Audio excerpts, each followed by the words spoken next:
Welcome back to the VWID Talk podcast. We are your host, Wes and Jan.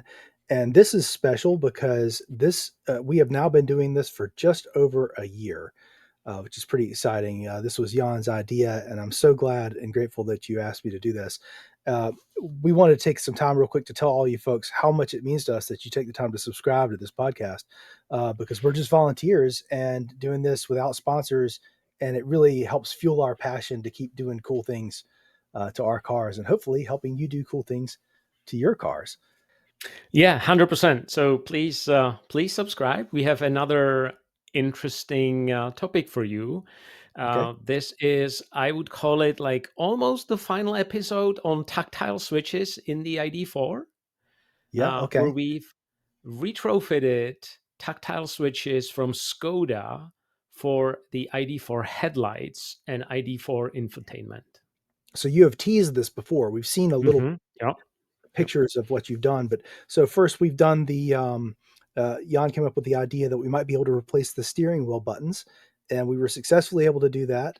And then also the window switches. We now have 4 window switches. I don't have it working in mine yet because I've been working on the harness, but Jan figured that out. And this is kind of the final piece. So now we're going to show you how Jan was able to replace the little light cluster with the max defrost button. So you can see up at the top there is actually underneath the screen. You got rid of the climate button and the menu button and the assist, and instead replaced them with real push buttons. Yeah. Mostly for climate, right? It's mostly for climate. The right side is for climate. Now, this also introduces lock button. A lock And button. the left 3 buttons actually carry over from the original buttons that have the assist button mode. So you can switch the driving mode, and then the P turns on your camera, your rear view or 360 camera. So it's Okay. the same functionality as on the old one, but there's more. Okay. Well, I think we'll show it close up here in a minute. And then down there at the bottom, you got what we call the light cluster, I guess. Oh, you But call it kind of light cluster? Well, it was a cluster for sure. it's I think we can all agree on that. And the reason for that, we'll talk about this in a second, but really it's hard to hit the right, but I think many users found themselves hitting that max defrost button. Yeah, Um, and for those who have the 4-wheel drive, some of the cars have also the front windshield heater, and that's this button. And so, what is confusing on this switch that I've actually seen many press people who were reviewing this platform, they were trying to tap on the auto here, but yeah, no, the sensitivity is of course on the mode. But when you press the mode, sometimes I would say 10% cases, maybe 20% of cases, I have hit the front windshield heater. So yeah. I'm like, no. Wow. Yeah, that's understandable though. You would think the Yeah, auto looks orange. It looks like you ought to press on it. yeah, yeah, Um, and so you've taken 5 buttons down to 2 buttons, yeah. and then 3 of those got relocated onto your right side of your screen there. Screen. And So then now, the yeah, go the, ahead. the front windshield heater does not have continuity on these physical buttons. It's like a shortcut in my infotainment. So if I swipe down this Okay. tab here, there are shortcuts, and I added it as a shortcut because I rarely use it. I have used it once in 4 years, so Right. that tells you, I guess, a lot. Yeah. But it kind of makes more sense the way you've done this, because now you have the light cluster is just for lights. Light. You have 2 light buttons, and then on the screen, all the climate buttons, Yes, kind of along with the other climate functions. It makes more exactly. sense. Exactly. Um, And by the way, these are components that we have not fabricated. These are OEM components that VW makes for Skoda, and they are used in the Elrock and the Enyaq. Also, here's a teaser for our next episode where we drove our ID.4 to 0 and we explored what is happening as you go down in the state of charge. So okay. make sure to subscribe here. So yeah, I mean, Mhm, Jan wrote this up. The headlight switch, what we just called the headlight cluster, mhm, was mhm. really so full of buttons that it makes it hard to press the button you want without accidentally hitting something else. Yep. Particularly because they're not tactile, right? They're Yes. They're Yes. capacitive. And So if you want to do it blindly, you just can't find it easily, because, well, you can find it easily by the time when you find the right right. surface, you already pressed all those other buttons as well. So Yes. Okay. So this lets you do it without looking, and it yeah, prevents you accidentally activating your windshield heater if you have the yes, all-wheel drive car. I've got the rear-wheel drive, so that's not a problem for me. But um, yeah, and then the infotainment bar. There's for all the other complaints about that, the bar under your screen um, on earlier pre 2024 models are not backlit, so that doesn't fix this. But also, having a physical button where you can hit max AC and rear yeah, Jan loves doing the. It's very satisfying to hear the click, and even it is. those are Yeah. rubber dome switches, but they still are Yes. great. Yeah. Yes. Yes. Um, and then in addition, you got a lock switch on Yes.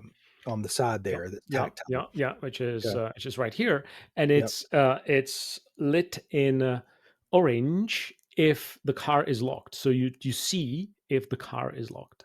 Yeah. Okay. Nice. Um, All right, so so yeah, go let's ahead. go into the how-to, right? So we have this framework that we have put together with Wes on, if you want to retrofit some parts, how to do it. So does it mechanically fit? Does it electrically fit? And do you need to do some adaptation in those modules, or add some wires or pins to enable that? So for this retrofit, electrically and from adaptation perspective, it is just plug and play. I kid you all not. You just unplug the old one, plug in this, and it just works. Though you have to replace both parts, the headlight cluster and the AC or the multimedia Right. cluster, Because if you don't, you're going to lose the buttons on the headlight cluster, which like for the max yes, defrost, yes, you'll yes. have to. Well, you don't have to. You can still use that on your screen. So the max and so these two buttons, the max and rear, would Yeah. not work on this long one before you unplug the light and vision switch, the non-tactile switch that we have in Mhm. our ID.4s. But if you only replace the light and vision switch, you could use the max buttons on your screen, You could, but you you could, just wouldn't have any button yeah, to press yeah, unless you go yeah. through the touch screen. Okay. You said it's the hardest retrofit yet because not only did you have to design and custom print parts to make this look like it belongs there, and this is one of Jan's and mine too. Really, this is one of our ethos things: is that we want it to look like it belongs.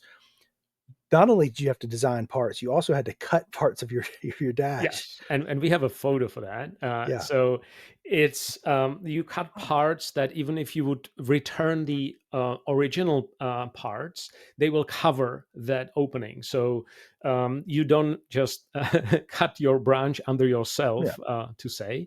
There is a way back. There's a Okay. path back, but you have to be comfortable with using a Dremel tool and Dremel off part of your dashboard. Yeah. Well, no, also this is the trim that you cut, and so you could replace that trim piece if you wanted to. Technically, well, I'll show you the Okay, we'll photo. see. It's a bigger piece of the I dashboard, see. but I'll share that. I'll share that. Okay. So So it's not completely reversible, but you can cover up. You can yes, cover it up later. Okay. yes, exactly. Because when you slide in the original component, it covers Perfect. the cut portion. So there, All right. I that's why I had no problems cutting that. That's really cool. All right. So this Oh is my God. how it looks like. It So you looks. see. It just looks great. I mean, I So can't get over. Jan made this. It looks like it belongs there. Sorry, yes, Jan. Go yes. ahead. Go ahead. So kudos to Skoda for designing this bottom piece, and I still need to redesign this bottom piece because these corners can be removed, and I think I want to design one part that would kind of integrate, like, flow into the button set, Yeah. but it's not there yet. But I also had to redesign the top piece, the top trim, and the trim that slides around the entire display, right? So I'm talking about this. Yeah. So this is, and again, when I'm prototyping in red because I see the distances Right. and I can dial it in. So what you see is exactly this piece, that is kind of slit from the top on the radio. And Hmm. if we play this video, you see how nicely it kind of integrates and flows. And also, I got rid of the piano plastic on the trim. Of course, the piano plastic is still on the sliders, Right. and no, the sliders are not backlit. There is no easy way to make these sliders backlit. I did look at it when I opened it, but it's unfortunately it's harder than me may think. So Yeah. yeah. Okay. Yeah, it looks, and the reason you had to do both the trim around the screen and the trim along the bottoms of the touch buttons there is because that's all one Yes. piece. Hmm. Okay, and there's no real way that you could get Well, that to fit and look. I didn't want to cut that piece. I didn't want to destroy that original Yes. piece if I want to go back. So that's why I said, okay, I'm not gonna touch it. I just removed it and Right. then create my own that would nicely fit into this. Yeah. And then there was one funny thing. Like we were watching the review that Thomas on Autogefühl did on ID Cross, and Look at that. and look at that. Look at what VW will ship in their next generation of the MEB Yeah. platform. So this is from Thomas. We'll link it down below, Yeah. where you see that yes, these are a little different, though similar design, and it seems like to be dedicated for just the AC. So this would be the next gen of the Okay. MEB, the MEB Plus. But the buttons that you put in your car are from a Skoda, and Yes, and and yes, they have yes, kind of, that design has sort of made its way into the new VW ID Cross. Now we yes. don't know So if that means the new ID.7s and ID.4s will have those buttons or not. We hope so, right? we hope so. It's yeah, we hope so. Okay. We know that the COSD is a concern for VW, but there probably should be no reason for those buttons not to work with the Yeah, newer firmware. And we also think that they might be retrofittable into our cars, but we cannot promise anything. We'll definitely try. we'll find out. We'll find out. All right. So, what's next? I wanted to show you briefly the two models that I built. So, this is the cover for the display, and that's the 3D model. It took me like so many prints to dial it in, and especially the slope here because it goes from thicker to Oh thinner. yeah. I bet. How many prints did it take? Oh man, this took like 10, 15 prints. Okay. And I'm then I was impressed. also playing with material. And of course, yes, confirmed, PLA is not good enough because it would melt. The final print is with PETG with carbon fiber, and it holds very well. How I did it? Well, very simple. Simple. Nothing is simple, but the idea is that I've taken a photo and traced the panel, and then of course built up the 3D model around this.